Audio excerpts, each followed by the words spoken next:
వైభోగం వైభోగం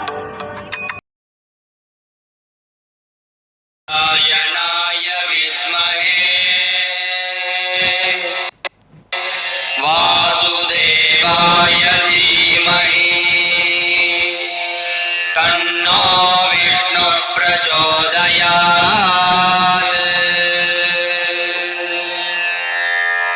అథ పూర్వాంగ పూజా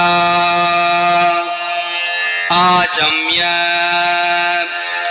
అచ్యుతాయ నమః అనంతాయ నమః గోవిందాయ నమః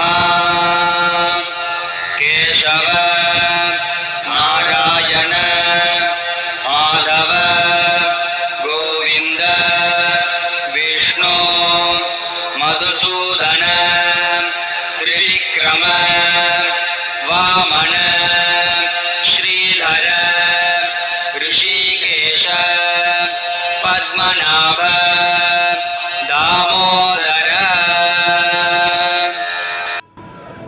యజ్ఞహుండం ఇంకా మిశ్రిక్ నారాయణ మందిరం, ఇవే కాకుండా ఇంకా చాలా మందిరాలను మనం చూడొచ్చు. ఇప్పుడు ఒక్కొక్క మందిరం గురించి తెలుసుకుందాము. ముందుగా చక్రతీర్థం కలిసి బ్రహ్మదేవుని వద్దకు వెళ్ళి కలి ప్రభావం లేకుండా ఈ కలియుగంలో చక్కగా యజ్ఞాలు యాగాలు చేసుకునేందుకు ఒక అనువైన ప్రదేశాన్ని భూలోకంలో చూపించమని అడుగుతారు.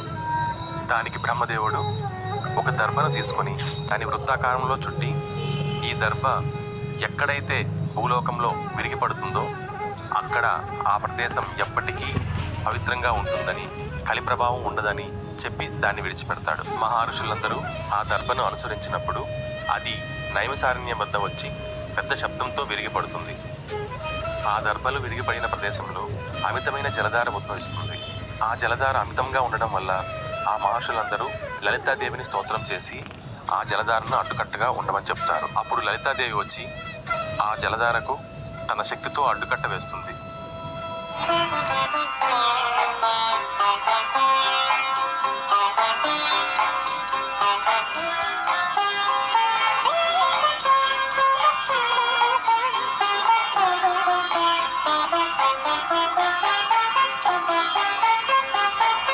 భరతునకు చేయిస్తి పచ్చల పతకము రామచంద్ర,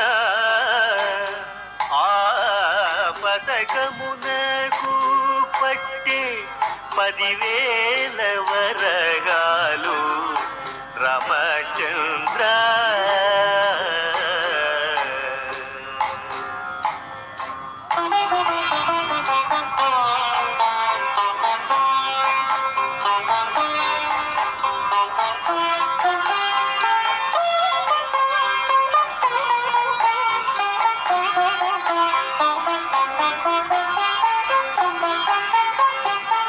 శత్రుఘ్నునకు నేను చేయిస్తి మొలత్రాడు రామచంద్ర, ఆ మొలత్రాటికి పట్టే ముహరీలు 10,000 రామచంద్ర.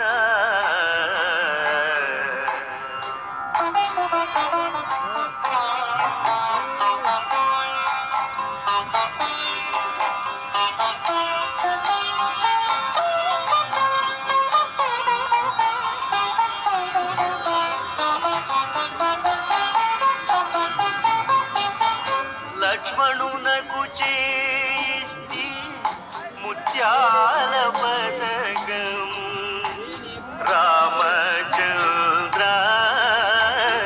ఆ పతకమునకు పట్టే 10,000 వరగాలు రామచంద్ర.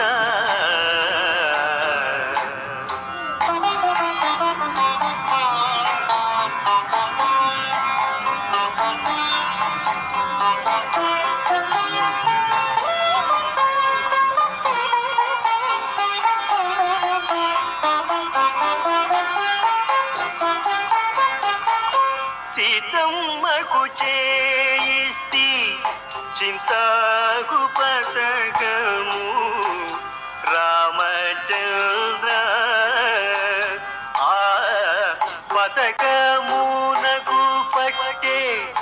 10,000 వరగాలు రామచంద్ర.